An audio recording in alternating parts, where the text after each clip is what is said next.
हम किसी और पर दुख नहीं दे रहे हैं, पीड़ा नहीं दे रहे हैं, खुद को दे रहे हैं। यही तो गांधी जी का रास्ता था। जब हम ये कह रहे थे कि हम बॉर्डर की तरफ मार्च करेंगे तो कई लोगों ने हमें भी आप देशद्रोही हैं ऐसा कहा।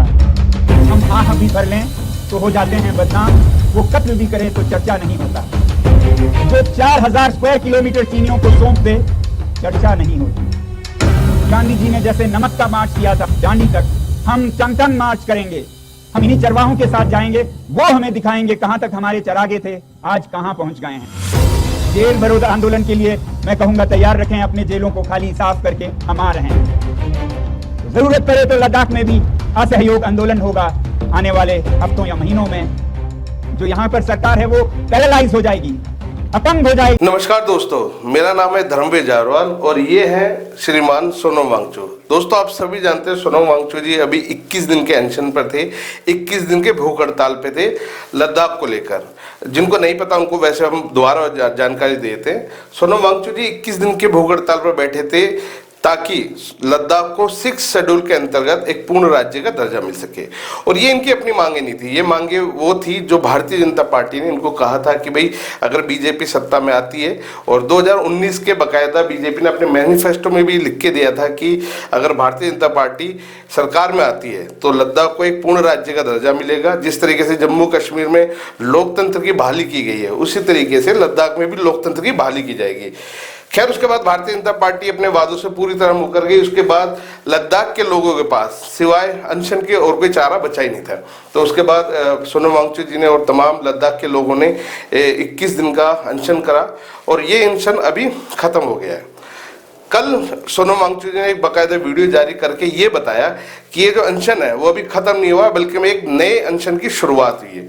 उन्होंने बताया कि अब, पहले उन्होंने अकेले अनशन किया था, अब लद्दाख के तमाम लोग, महिलाएं, औरतें, बच्चे, बूढ़े, यहाँ तक कि बौद्ध भिक्षु, ये सब लोग अब 21 दिन का अनशन करेंगे। और हो सकता है इन्होंने ऐसी उम्मीद भी जताई कि शायद इतना सब कुछ करने की जरूरत ना पड़े, सरकार इनकी सुन ले। वैसे भी सरकार फिलहाल जल्दी कुछ सुनने वाली भी नहीं है, क्योंकि देश में इलेक्शन है जिनके चलते तमाम नेता, तमाम पॉलिटिशियंस इलेक्शंस में बिजी हैं। और जब इलेक्शन होंगे उसके बाद नई सरकार आएगी, अब वो किसकी आती है ये तो वक्त ही बताएगा। पर उसके आने के बाद ही जो नई सरकार आएगी, वो बीजेपी की हो या किसी और की हो, वही इसके ऊपर विचार विमर्श करेगी, तभी इसका कुछ समाधान निकलेगा। खैर, अब इन सब चीजों को लेके सोनम वांगचुक ने एक वीडियो जारी करी और इस वीडियो में बताया कि 21 दिन के अनशन से इनको और ताकत मिली है और इनके जो एक निश्चय था उस निश्चय में और मजबूती आई है। तो अब ये तमाम चीजें दोबारा से शुरू करेंगे और लद्दाख के तमाम लोग अब इनके साथ इस आंदोलन में जुड़ चुके हैं। दोस्तों, इस वीडियो के साथ उन्होंने तमाम लोगों का धन्यवाद भी किया जो उनके अनशन में उनके साथ थे। अलग अलग राज्यों में लोगों ने अनशन किए, तो उन सभी लोगों को धन्यवाद भी किया। और क्या कुछ कहा उन्होंने आप भी देखिए उनकी इस वीडियो के अंदर। और उनकी एक बात जो उन्होंने आज इस वीडियो में भी कही है, हम भी आपको आज फिर कहना चाहते हैं कि कोई भी आंदोलन तब तक कामयाब नहीं होता जब तक आम जनता उनके साथ नहीं होती। तो अगर आप लोग सोनम वांगचुक जी की मांगों से कहीं ना कहीं इत्तेफाक रखते हैं या आपको लगता है कि इस बंदे की जो मांग है वो बिल्कुल जायज़ है और लद्दाख को सच में एक पूर्ण राज्य का दर्जा मिलना चाहिए, अगर ऐसा आपको लगता है तो हमारी तमाम वीडियो जो हम सोनम वांगचुक जी से जुड़ी हुई तमाम वीडियो बनाते हैं उनको ज़्यादा से ज़्यादा शेयर करें ताकि लोग ज़्यादा से ज़्यादा बढ़ चढ़ कर इनके आंदोलन में हिस्सा ले सके। दोस्तों, सोनम वांगचुक जी के बारे में आपकी अपनी क्या राय है? लद्दाख को 6 शेड्यूल के अंतर्गत पूर्ण राज्य का दर्जा दिलाने को लेकर आप क्या सोचते हैं, हमें कमेंट्स करके जरूर बताएं और वीडियो पूरी देखें ताकि आपको भी पता चल सके कि सोनम वांगचुक जी की सोच क्या है और लद्दाख को लेकर, देश को लेकर क्या सोचते हैं। और जो भी आपकी राय है दुख नहीं दे रहे हैं, पीड़ा नहीं दे रहे हैं, खुद को दे रहे हैं। यही तो गांधी जी का रास्ता था। जब हम ये कह रहे थे कि हम बॉर्डर की तरफ मार्च करेंगे तो कई लोगों ने हमें भी आप देशद्रोही हैं ऐसा कहा। हम आह भी भर लें तो हो जाते हैं बदनाम, वो कत्ल भी करें तो चर्चा नहीं होता। जो 4000 स्क्वायर किलोमीटर चीनियों को सौंप दे चर्चा नहीं होती। गांधी जी ने जैसे नमक का मार्च किया था दांडी तक, हम टन मार्च करेंगे। हम इन्हीं चरवाहों के साथ जाएंगे, वो हमें दिखाएंगे कहां तक हमारे चरागे थे, आज कहां पहुंच गए हैं। जेल बरोध आंदोलन के लिए मैं कहूंगा तैयार रखें अपने जेलों को खाली साफ करके, हम आ रहे हैं। जरूरत पड़े तो लद्दाख में भी असहयोग आंदोलन होगा आने वाले हफ्तों या महीनों में। जो यहाँ पर सरकार है वो पैरालाइज हो जाएगी, अपंग हो जाएगी। भारत माता की, भारत माता की, भारत माता की। बहुत बहुत धन्यवाद। आज यहाँ लेह के नवांग दुर्जिस तोपदन स्टेडियम में आप लोग एक धन्यवाद सभा में आए हैं, तो मैं ये आज का धन्यवाद अर्पण करूँगा उन लाखों बल्कि करोड़ों भारत के नागरिकों का जो कि गुमनाम हैं, बेनाम हैं, अपने अपने शहरों से जो उनसे बन पड़ता है वो कर रहे हैं लद्दाख के समर्थन में। आप सबको मेरा सलाम, आप सबको मेरा नमन कोटि कोटि। लद्दाख के समर्थन में जितने लोग अभी तक जुड़े हैं और जुड़ रहे हैं, जो सड़कों पे आए हैं, बहुत शहरों में तो सभाएं कर रहे हैं, अनशन कर रहे हैं हमारे साथ। आज सुबह मैंने वीडियो कॉन्फ्रेंस से एक सज्जन का अनशन तोड़ा जो पुणे में 10 दिन तक अनशन पे रहे लद्दाख के लिए। उनका अनशन हमारे साथ उन्होंने ख़त्म किया। तो उन सब को मैं लद्दाख की तरफ से हार्दिक धन्यवाद देना चाहता हूं। और वैसे तो होना भी चाहिए, हम एक देश हैं, एक जनता हैं पूरे भारत की। तो जब एक हिमालय पे संकट हो तो पूरे भारत का संकट है, और ऐसा ही आपने प्रतीक दिया इस तरह से लद्दाख के इस आंदोलन के साथ जुड़कर। तो लद्दाख की पूरी जनता, बल्कि लद्दाख के पहाड़, लद्दाख के ग्लेशियर, लद्दाख के फूल, पत्ते, पक्षी, पशु सब आपका धन्यवाद करते हैं। अब जरा बात करेंगे हम क्यों हम ये आंदोलन कर रहे हैं। बचपन में हमें सिखाया गया था कि अपना हक मांगना सीखो, अपना हक लेना सीखो, मांगने से भी ज्यादा लेना सीखो जो आपका हक है। वचन का पालन करना सीखो, वादों को निभाना सीखो, सच्चाई पर चलना सीखो। ये सब हमारे विद्यालयों में, भारत के पाठ्यक्रम में हमारे शिक्षकों ने हम में ठूस ठूस के भरा है। और अब नहीं होता हमसे जब कहीं अन्याय हो और वो हम पे ही हो, तो और भी आवाज़ उठाना नेचुरल है, प्राकृतिक है। तो ऐसा ही कुछ ज़रूरत लद्दाख में पड़ी है, क्योंकि लद्दाख में जैसा आप लोगों को मालूम है, लद्दाख का ये पर्यावरण बहुत ही संवेदनशील है, नाजुक है, बिगड़ सकता है, बहुत अलग है ये बाकी देश से बल्कि दुनिया से। ये लखनऊ, चंडीगढ़, उत्तर प्रदेश जैसा नहीं है, ये तो मंगल ग्रह जैसा ज़्यादा दिखता है किसी और प्रदेश से। तो ऐसे एक भूभाग का संचालन, उसकी देखरेख, उसका रख रखाव, संरक्षण कैसे करें, ये यहाँ के जो मूल निवासी जनजातीय जनसंख्या है उन्हें आता भी है और उनकी जिम्मेदारी भी है। तो इन्हीं जिम्मेदारियों को निभाने के लिए जब लद्दाख जम्मू कश्मीर से अलग हुआ एक यूटी बनकर, तब हमने 2 उम्मीदें की थी। पहली तो कि इन पहाड़ों को, इन जनजातियों को संरक्षण 6वें शेड्यूल में मिलेगा। भारत के संविधान में जो रखा हुआ है भारत माता ने ऐसे पुत्रों पुत्रियों के लिए जो थोड़े अलग जीवन जीते हैं, पहाड़ों में हैं, कहीं जंगलों में हैं, जिन्हें हम इंडिजिनस पीपल, ट्राइबल पीपल या जनजातीय लोग कहते हैं। असल में ये एक रखवाले हैं भारत के प्राचीन ज्ञान का। आज दुनिया को, भारत ही नहीं दुनिया को इनसे सीखने की ज़रूरत है कि इस पृथ्वी पर अगर शांति से रहना है तो कैसे जिएं, वो इन जनजातियों से सीख मिलेगी। तो इन्हें संजोए रखने के लिए ये 6 शेड्यूल की उम्मीद लद्दाख के लोगों ने ज़रूर की, क्योंकि यहाँ पर 97% जनजातीय संख्या है ऐसा कहा जाता है।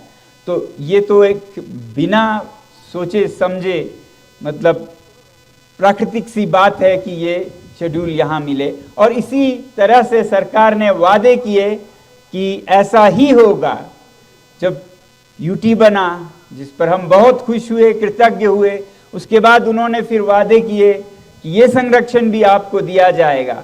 और इन वादों को चुनावों में, घोषणा पत्र में लाया गया, मैनिफेस्टो में नंबर 1, 2, 3 पर। और इसी को देखते हुए, इसी विश्वास में, इसी भरोसे पर लोगों ने भारी संख्या में वोट देकर सरकार को, जो अभी सरकार है, उसको जिताया, संसदीय चुनाव में भी, हिल काउंसिल में भी। मगर उसके बाद वो वादे से पीछे हटे और 4-4.5 साल के टाल मटोल के बाद पिछले 4 मार्च को उन्होंने साफ इनकार कर दिया। वादा करने के बावजूद क्या ये जायज है आप लोगों को? ये जायज नहीं है, कोई बच्चा समझ सकता है। अब ये हमारा हक बनता है कि जो वादा हुआ है उसे हम लें। यही तो हमने बचपन में सीखा, अपना हक लेना सीखो, वचन पूरा करना सीखो। तो यही मांग रहे हैं हम। दूसरी उम्मीद थी कि लद्दाख को भी लोकतंत्र के फल मिलेंगे। यहां भी एक असेंबली होगी जिसमें चुने हुए प्रतिनिधि यहां का फैसला करेंगे, कैसे लद्दाख को व्यवस्थापन करना है, चलाना है, संचालन करना है। मगर उसी मीटिंग में उन्होंने ये भी साफ कर दिया कि ना आपको 6वें शेड्यूल का संरक्षण मिलेगा, न ये लोकतंत्र। ये 4 मार्च को था और 6 मार्च से हम यहाँ पर अनशन शुरू कर चुके हैं और कल 21 दिन का हमारा खत्म हुआ। एक चरण, पहला चरण 21 दिन इसलिए क्योंकि गांधी जी का सबसे लंबा उनके जीवन का अनशन था 21 ही दिन का। तो हम गांधी जी के पद चिन्हों पर चलने वाले लोग हैं लद्दाख में, बहुत ही आस्था से, पूरी उम्मीद के साथ कि इस रास्ते पर जीत ही होगी हम चल रहे हैं। उन्होंने एक रास्ता दिखाया था सत्याग्रह का, यानी कि सच्चाई को पकड़ के रखो, उस पे चलोगे तो सफलता मिलेगी ही। तो हम उसी पे पकड़ के सच्चाई की मांग कर रहे हैं, वचन का पूरा करने की मांग कर रहे हैं और उसके लिए हम सत्याग्रह के ही शैली में अनशन पर बैठे हैं। हम किसी और पर दुख नहीं दे रहे हैं, पीड़ा नहीं दे रहे हैं, खुद पे दे रहे हैं। यही तो गांधी जी का रास्ता था सत्याग्रह का। तो इसी सत्याग्रह के अंदर उन्होंने कई रास्ते सिखाए। सिविल डिसोबीडियंस, हम पालन नहीं करेंगे ऐसे बातों का जो कि हित में नहीं है यहाँ के। तो मैं आप लोगों को ज़रा बताना चाहूँगा अगले आने वाले समय में हम क्या क्या करने वाले हैं और किस तरह से गांधी जी के पथ पर चलने वाले हैं।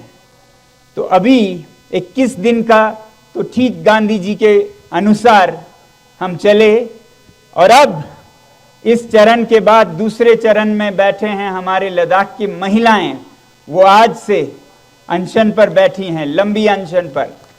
और फिर उनके बाद युवा बैठेंगे अनशन पर और उनके बाद फिर भिक्षुगण जो मठों से गोम्पाओं में हैं, हमारे लद्दाख के धार्मिक गुरु, वो बैठेंगे। फिर बड़े बूढ़े बैठेंगे। फिर हम दोबारा से शायद मुझे बैठना पड़े, हालांकि हम सब उम्मीद करते हैं तब तक सरकार को अपना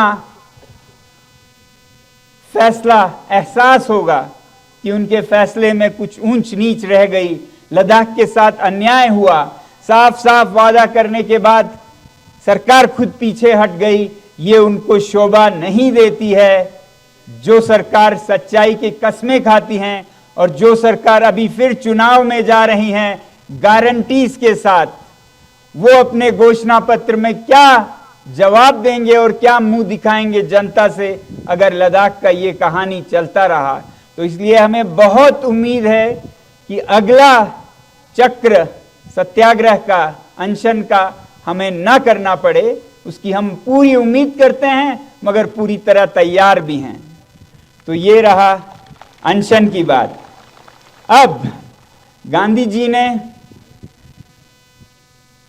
सिविल डिसोबीडियंस में खिलाफत करते हुए सरकार का डांडी तक जाकर नमक का आंदोलन किया था, जिसमें उन्होंने नमक बनाया कानून, गंदे काले कानून को खिलाफत करते हुए। तो ऐसे ही हालत हमारे चांगतांग में हमारे चरवाहे भाई बहनों के साथ हो रहा है, जो कि दुनिया की सबसे कीमती पश्मीना के उत्पादन करते हैं, जिसे कश्मीर भी कहा जाता है। इससे महंगा दुनिया में लगभग कोई और फाइबर नहीं है। वो उत्पादन करते हैं। आज उन्हें अपने बकरियां, अपने याक बेचने पर मजबूर किया जा रहा है। यहां बहुत उनमें से अनशन में जुड़े, क्योंकि उनकी पीड़ा बहुत तेज है, क्योंकि उन पर गुजर रही है ये सब।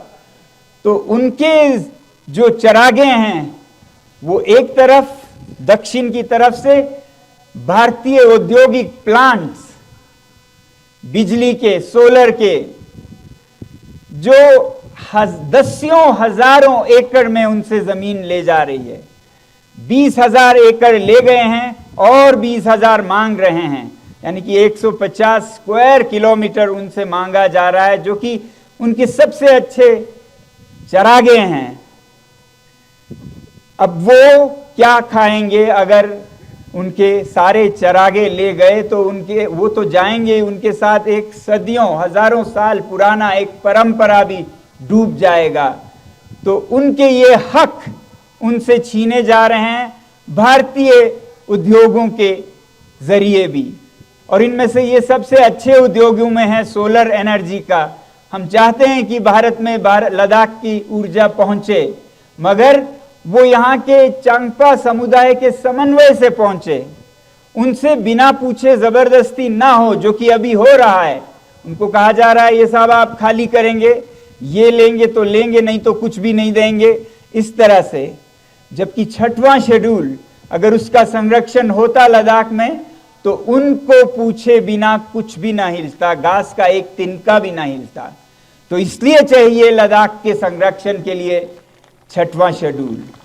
वो जरूर देंगे, क्यों नहीं देंगे? बिजली, लद्दाख की जो धूप है वो भारत के साथ क्यों ना बांटे, मगर वो अपनी मर्जी से, जहां उनके चरागे कम और ऊर्जा ज्यादा है, उस तरह से देंगे। मगर आज उनसे छीना जा रहा है, उनसे बिना पूछे।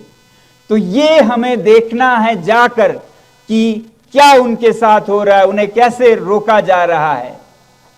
दूसरी तरफ उत्तर से चीन अपना अतिक्रमण बढ़ाए जा रहा है दशकों से, और हाल के सालों में तो हद से ज्यादा, और यह भी छुपाया जा रहा है।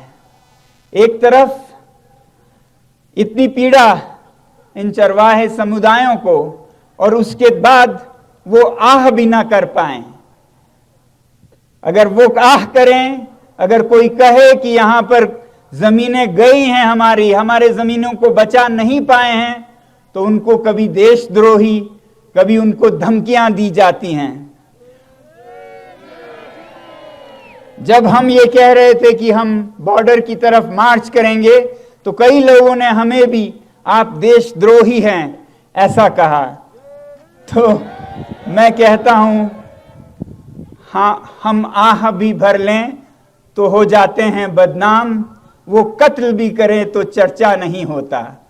ये हालत है आज की सरकार की। हम पे जो जुल्म हो रहा है, हमारे सर कट रहे हैं, हम आह करें तो देशद्रोही बन रहे हैं। जो 4000 स्क्वायर किलोमीटर चीनियों को सौंप दे, चर्चा नहीं होती।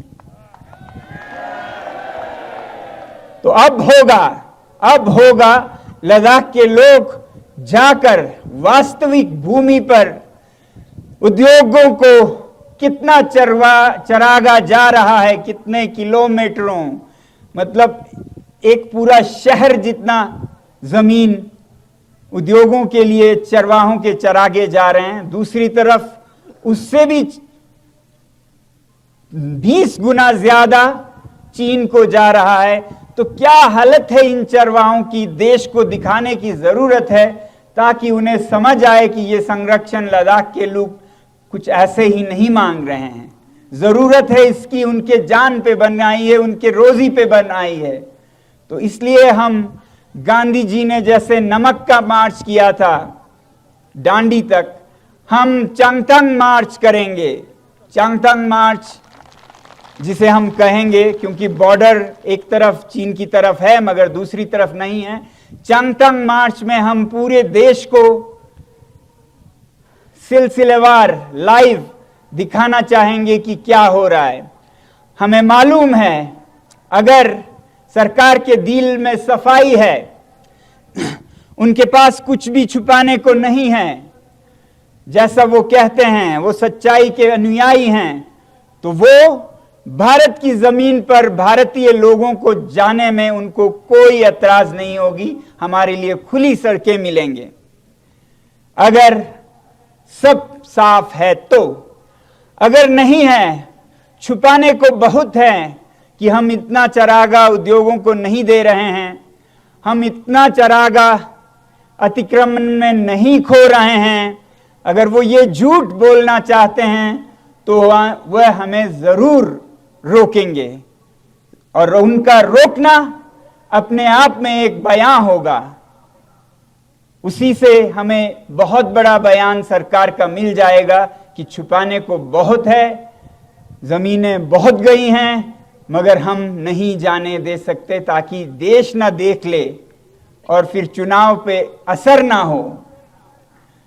तो चुनाव पे असर होने की बात हो तो होनी चाहिए। अगर पाकिस्तान के साथ पुलवामा और उड़ी का असर आपको अच्छा लगता है तो यहां हमारे चरवाहों के साथ क्या हुआ वो भी आपको मान्य होना चाहिए। जो सच्चाई है वो हम दिखाएंगे, हम कोई झूठ नहीं दिखाएंगे। हम इन्हीं चरवाहों के साथ जाएंगे, वो हमें दिखाएंगे कहां तक हमारे चरागे थे, आज कहां पहुंच गए हैं। दूर से दिख जाते हैं सब, वो हमें दिखाएंगे। तो हमें उम्मीद है कि कोई रुकावट नहीं डालेंगे। हमें पूरा विश्वास है कि हमारी सरकार जनता की सरकार है, लोकतंत्र की सरकार है और पारदर्शी सरकार है। जैसा है वैसा दिखाने का पूरा अनुमति देंगे और इसी में भारत की भलाई है, वरना यहां पर फिर और उलझ जाएगा। क्योंकि अगर वो हमें रोकते हैं या ले से जाने से या खारू से या आगे माहे से या चांगथंग में, तो एक तरफ उसका मतलब होगा बहुत कुछ छुपाया जा रहा है, दूसरी तरफ ये कोई 2-4 लोग नहीं होंगे, लगभग 10,000 लोग जाएंगे इस पर। तो गांधी जी का और एक बड़ा कॉल था जेल भरो आंदोलन, तो हम उस पे उतरेंगे। अब तीसरा जेल भरो आंदोलन के लिए मैं कहूंगा तैयार रखें अपने जेलों को खाली साफ करके, हम आ रहे हैं। ये जेल भरो आंदोलन से अभी की ही सरकार ने बहुत लाभ उठाया, क्योंकि गांधी जी के दिखाए इन रास्तों पर बहुत सारे देश चले। दक्षिण अफ्रीका में नेल्सन मंडेला, उत्तर अमेरिका में उनका जो रंग भेद के प्रति आंदोलन था उसमें मार्टिन लूथर किंग, उन सब ने गांधी जी से सीखा। और एक सीखने वाले थे अन्ना हजारे जी। उन्होंने गांधी जी के इस पद पर 2011 में जेल भरो आंदोलन और सत्याग्रह अनशन का आह्वान दिया, क्योंकि वो करप्शन, भ्रष्टाचार के खिलाफ लड़ रहे थे। उस आंदोलन में तो भारतीय जनता पार्टी को सबसे बड़ा फायदा हुआ और 2014 में वो जीत गए, उनके पास सरकार पहुंचा। तो अब उनकी बारी है दिखाने की कि वो उसी सच पे चल रहे हैं जिस सच के सहारे वो सत्ता में आए। तो आज जेल भरो आंदोलन जो अन्ना हजारे जी ने 2011 में भ्रष्टाचार के खिलाफ तब के कांग्रेस हुकूमत को दिया था, वही आज हम उनसे कह रहे हैं अगला हमारा अगर रोका गया तो जेल भरो आंदोलन होगा, उसके लिए हम तैयार रहें। और उसके बाद अगर जरूरत पड़े तो गांधी जी का और एक मंत्र है, एक और पुड़िया है उनकी जादू की, वो है नॉन कोऑपरेशन, असहयोग आंदोलन, जिसमें देश के सभी लोगों ने अंग्रेजी हुकूमत के हर काम को करने से इनकार कर दिया। चाहे वो मजदूर थे या सरकार के मुलाजिम थे, सब ने अपने कलम नीचे रख दिए, कहा हम आपके काम नहीं करेंगे, आप सच्चाई पर नहीं चल रहे हैं। तो जरूरत पड़े तो लद्दाख में भी असहयोग आंदोलन होगा आने वाले हफ्तों या महीनों में, नॉन कोऑपरेशन मूवमेंट, जिसमें लद्दाख के जितने भी लोग सरकार या गैर सरकारी प्रोजेक्ट से जुड़े हैं वो सब अपना हिस्सा निभाएंगे, जिम्मेदारी निभाएंगे, क्योंकि सबके भविष्य का सवाल है ये, सबके बच्चों का सवाल है ये, सबके पानी का सवाल है ये। ऐसा नहीं है कि जो यहाँ इस आंदोलन में जुड़े हैं उनके पास आगे पीछे खाने को कुछ भी नहीं है, घर परिवार और सब कुछ सिर्फ सरकारी मुलाजिमों के साथ है।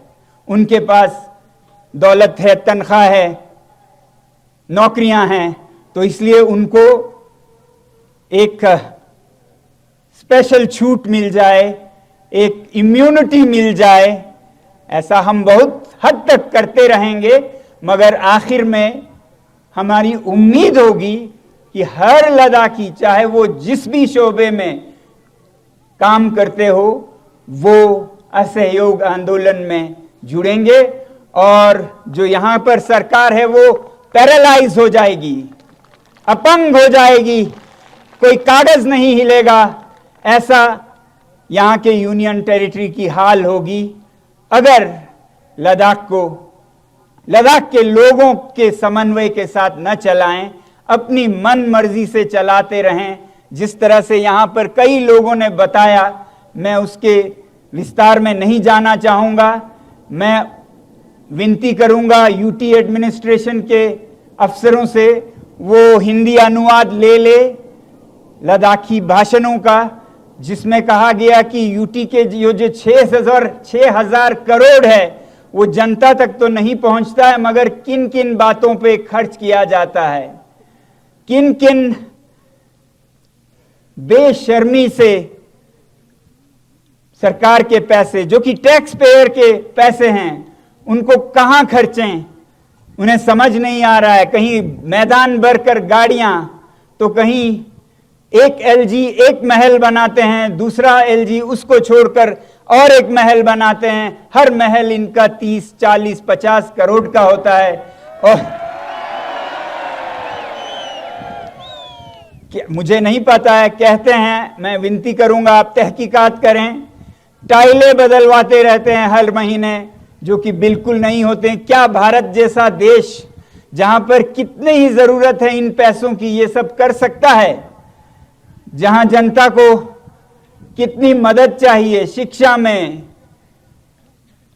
महिलाओं को, बूढ़ों को, क्या वो महलों को बनाने और बिगाड़ने में ये सरकार का जो जिस पर कहा जा रहा है लद्दाख में कितना तरक्की हुआ है, इतने 1000 करोड़ दिए गए हैं, तो वो करोड़ कैसे उड़ाया जा रहा है? मैं इन जर्नलिस्ट में से, पत्रकारों में से विनती करूंगा वो भी इस पे कुछ लेख लिखें, इस पे कुछ फिल्म निकालें, जिससे दिखे कि लद्दाख में क्या हो रहा है।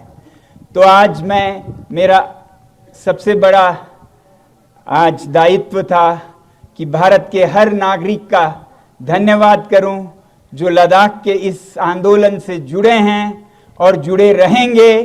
और जब लद्दाख में हम यहाँ का पर्यावरण कैसे बिगड़ रहा है, यहाँ के चरागे कैसे बिखर रहे हैं, उसके मार्च पे जाएंगे 7 अप्रैल को। रविवार 7 अप्रैल है, रविवार है, छुट्टी का दिन है।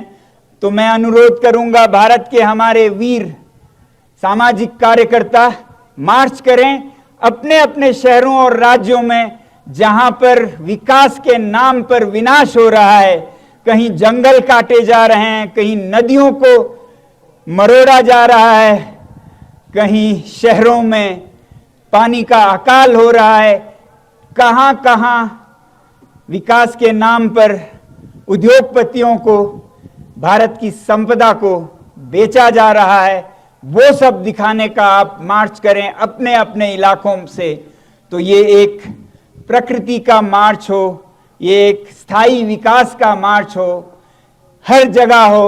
और लद्दाख में हम चांगथांग मार्च पर निकलेंगे। आप सबका बहुत बहुत धन्यवाद। जय हिंद।